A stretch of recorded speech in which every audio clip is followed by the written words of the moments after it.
राधे राधे। आप सभी का हमारे चैनल पर स्वागत है। आज आइए हम गणेश जी की पूजा करने वाले हैं। आज गणेश चौथ, सटक चौथ है और ये हमने गणेश जी विराजमान कर दिए हैं और ये घी का दीपक रख दिया है।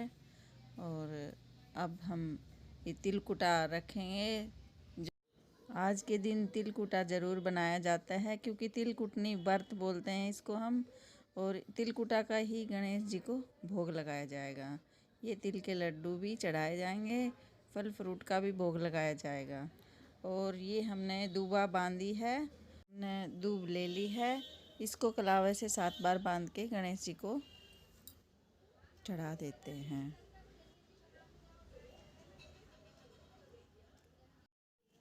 यह कलावा से हमने बना के इनको अर्पित कर दी है वस्त्र की जगह। और अगर आपको जनेऊ मिल जाए तो जनेऊ भी आप चढ़ा सकते हैं। हमने तो कलावा से इनको चढ़ा दिया है। और ये है हमारा तिल और जौ, ये है इसकी कथा सुनने के लिए काम आएंगे। और ये हमने लाल रंग का फूल चढ़ा दिया है। बाकी आपके पास जो भी फूल हो आप चढ़ा सकते हैं। अब हम घी का दीपक जला दिया।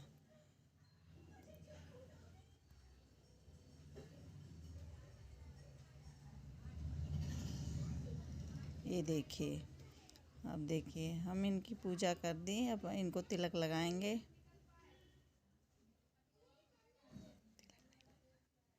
देखो, दूबा को भी तिलक लगा दो और लोटे पे भी तिलक लगाना ज़रूरी है। स्वास्तिक बनाना भी ज़रूरी है लोटे पे।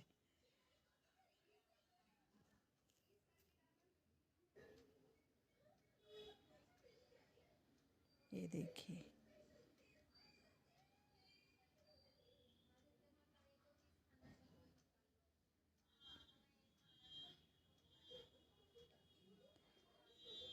इस तरह से गणेश जी के हम पूजा करते हैं। दीपक को भी तिलक लगाते हैं। और हम ये जो तिल के भी चढ़ा दिए हैं। तिलकुटा का भोग भी लगा दिया। देखिए, आज के दिन हम बड़ी सच्ची श्रद्धा से पूजा करते हैं गणेश जी की। ये तिल का लड्डू का भोग लगा दिया हमने, मिठाई का भी।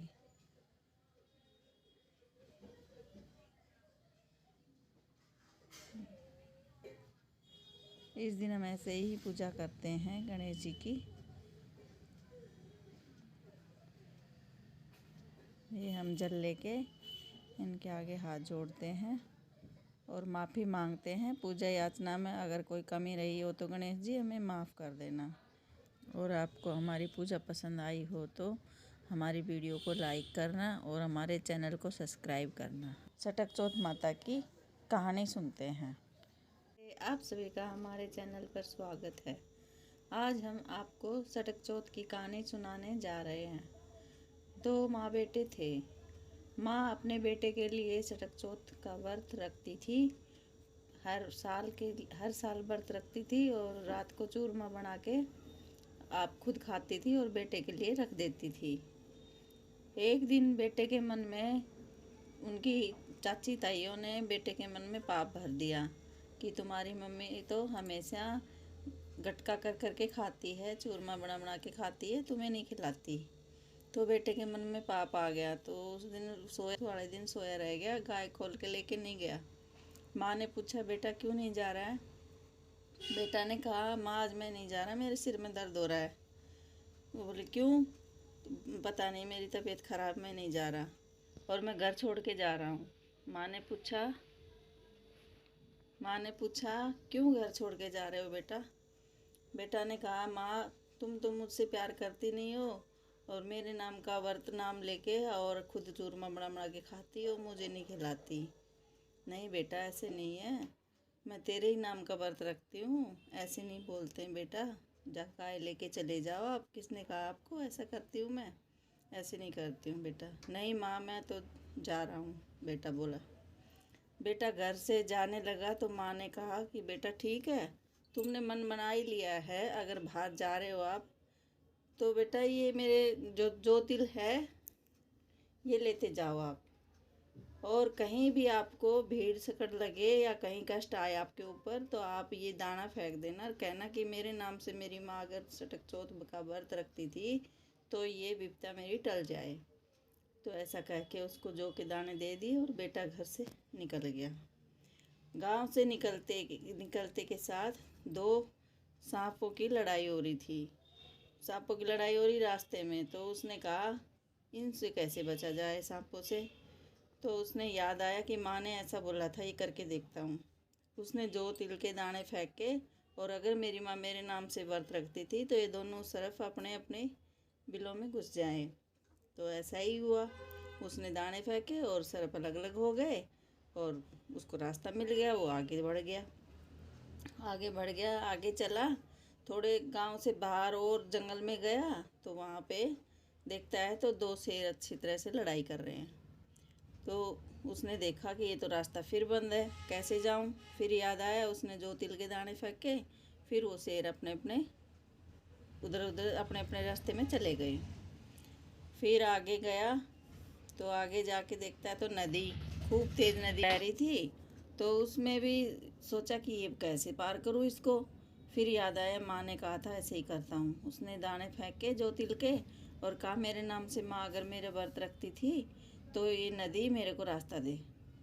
तो वो दाने फेंकते ही नदी भी फट गई और रास्ता मिल गया उसको। चला गया आगे गया तो एक बूढ़ी माँ थी, वो अपना पूड़ा पो रही थी और अपना रो रही थी। तो उसने जाके पूछा, माँ जी आप ऐसा क्यों कर रहे हो? आप देखो पूड़ा भी बना रहे हो, खुशी भी मना रहे हो और रो भी रहे हो, क्या क्या दिक्कत है आपको, क्यों रो रहे हो? तो उस बूढ़ी माँ ने कहा, बेटा खुशी तो इस बात की है कि मेरा बेटा पूड़ा खाएगा, और गमी इस बात की है कि मेरा बेटा आज उसमें जाएगा। गमी इस बात की है कि मेरा बेटा बलि में जाएगा आज। क्यों बूढ़ी माँ, कैसे, क्या बात है?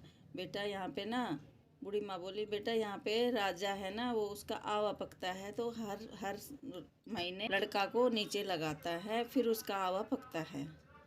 बोला ऐसा है माँ? बोले हाँ। तो बूढ़ी माँ ऐसा है ना तो मेरे को अच्छी तरह से पेट भर के पुआ खिला दो, फिर मैं चला जाऊँगा आपके बेटे की जगह। उसने कहा नहीं बेटा, आप तो किसी और के लाल हो, आपको कैसे भेज दूँ? वो कह रहे नहीं बूढ़ी माँ, मैं आपका ही लाल हूँ, मुझे भेज देना, मुझे खिला दो।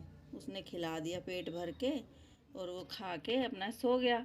उसको क्या पता कब जाना है, कब क्या करना है, वो अपना आराम से सो गया। अब 12 बजे के बाद हलकारा आया राजा का कि अपने बेटे को भेजो बुढ़िया। तो बूढ़ी माँ परेशान घूम रही इधर उधर, बर्तन खुड़काते घूम रही, दूसरे के बेटे को जगा के कैसे भेज दे। तो वो परेशान, वो बर्तन बजा रही की। उसने कहा बूढ़ी माँ क्या हो गया, कैसे आप ऐसे घूम रहे हो परेशान? तो बूढ़ी माँ ने कहा बेटा हलकारा आ गया, लेकिन मैं तुझे कैसे भेज दूँ, तू तो दूसरे का लाल है। कह रहे नहीं बूढ़ी माँ मैं जा रहा हूँ।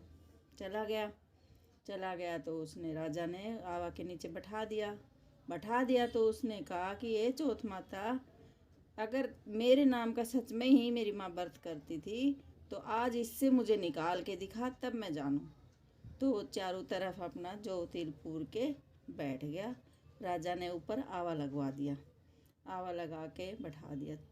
तो हर बार तो 6 महीने में आवा पकता था, लेकिन उस दिन तीसरे ही दिन पक गया। अब वो झाड़ू वाली झाड़ू लगाने गई तो कंकर उठ के उसमें लगी मटके में, तो मटका टरंदे से आवाज़ आई। तो वो बोली कि आवा तो पक के तैयार हो गया तीसरे दिन आज। वो जाके राजा के महल में बोलती है कि आवा पक गया राजा जी। तो कह रहा है ये कैसे हो सकता है, 6 महीने में आवा पकता था तो तीसरे दिन कैसे पक गया?